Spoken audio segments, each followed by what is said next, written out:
Welcome to Upfront on the Voice of America. My name is Jackson Vunganyi. So from loss to pain to happiness to love, nothing quite captures a moment like a great poem. Nothing quite inspires a moment like a great poem. And so today is March the 21st and it's World Poetry Day. It's a day that has been dedicated by the UN to be the international day on which we teach, we learn, we read a poem. And poetry is all around us, everywhere we look, whether it's in the books that we read, whether it's in the news that we read, whether it's in the people that we interact with every day, the different circumstances, the different situations that we interact with on a daily basis. Poetry is very much part of it.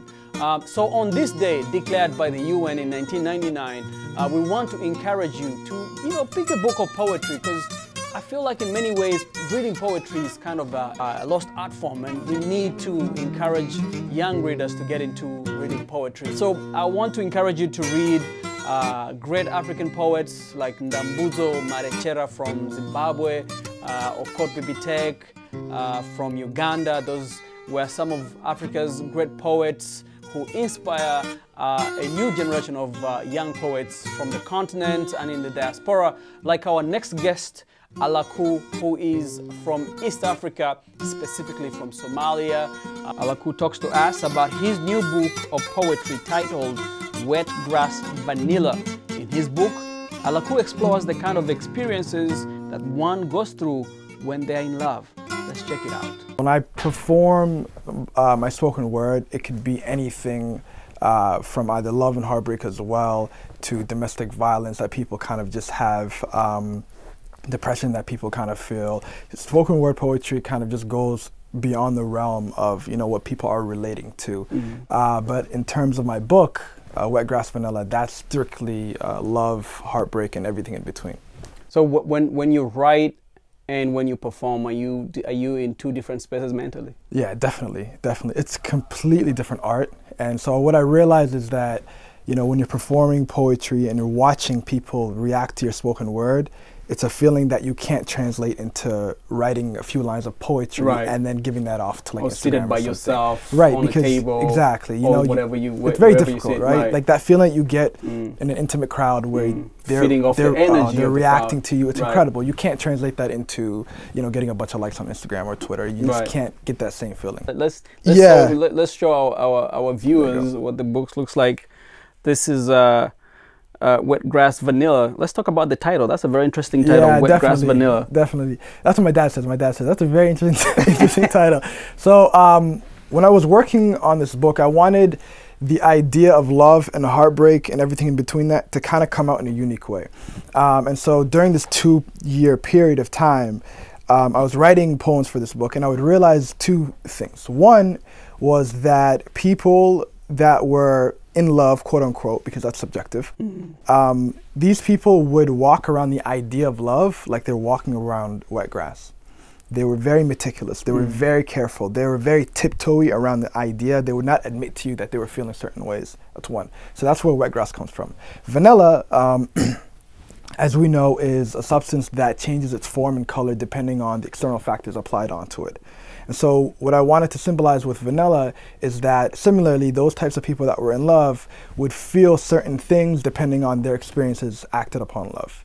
And so that's where Wet Grass Vanilla comes from. Is this a personal story? No. Nothing personal? I get that all the time. And that's the hardest part, right? Because the hardest part is detaching yourself from your art, right? I mean, if I write something and post it, it's like, are you okay? And it's like, so then how do you separate the man from the art? Alakkuu is the artist, and most people don't know me as Alakkuu. And I think that I like to keep it as such. You're selling on Amazon, and it's doing really well. Yeah, we're currently the #1 new release in African poetry. That's awesome, man. How does that make you feel about your work? Incredible. It tells me that you don't need a big publisher to push your art. You don't need that. We live in a world where people do poetry for a little bit, and then they try to gain a label or like a signing or a co-sign from a publisher, and they don't get that, and then they kind of just give up on their art.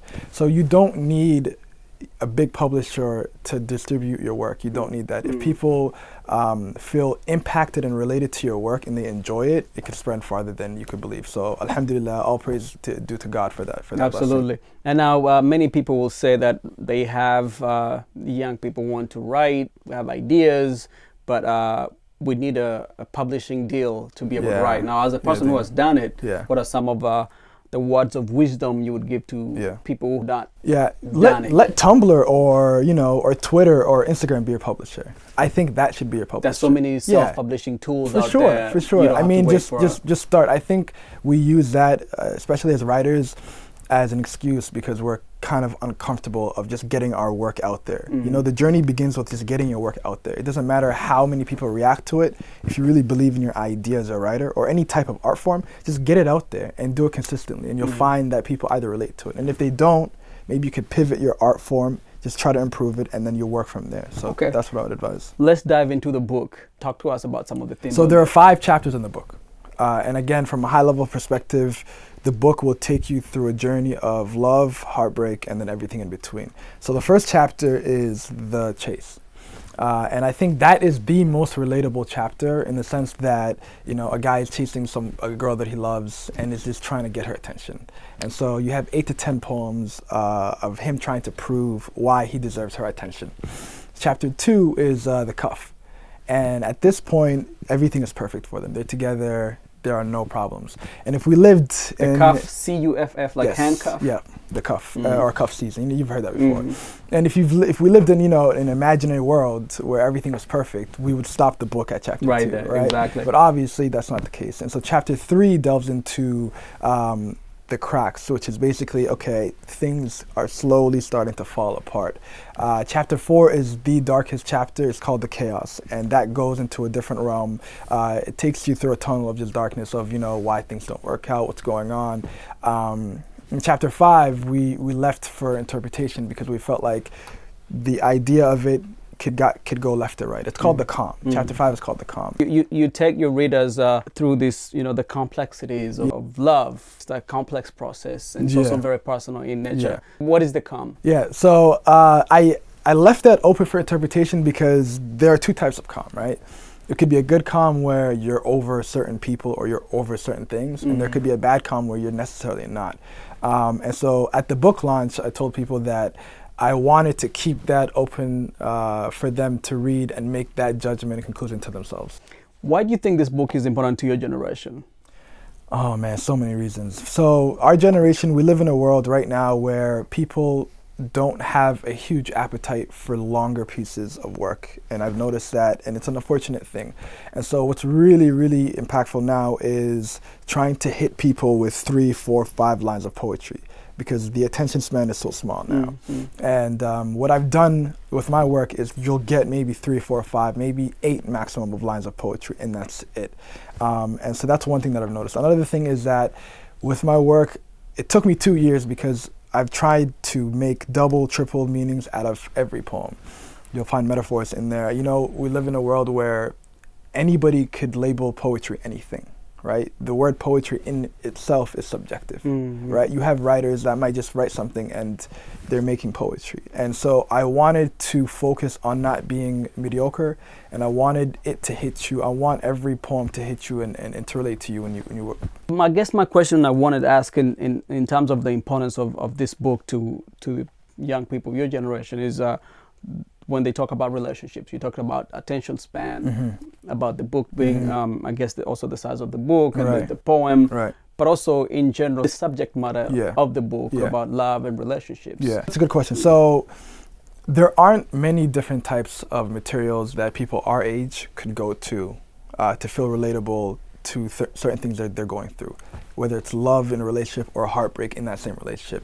Sometimes a lot of us could be infatuated with somebody, and that same infatuation could be the reason why they feel bitter or feel some type of different distance of love. So the idea that, here you are with a book that could give you some type of relatability, to what you may be feeling, I think is important, especially to the people that follow me. It was so nice to have you in the studio. Thank you so much, man. Talk to us about the book. Thank you so much. If people want to find your work, where can they find it? Yeah, follow my journey on Instagram at Alakkuu, ALAKKUU.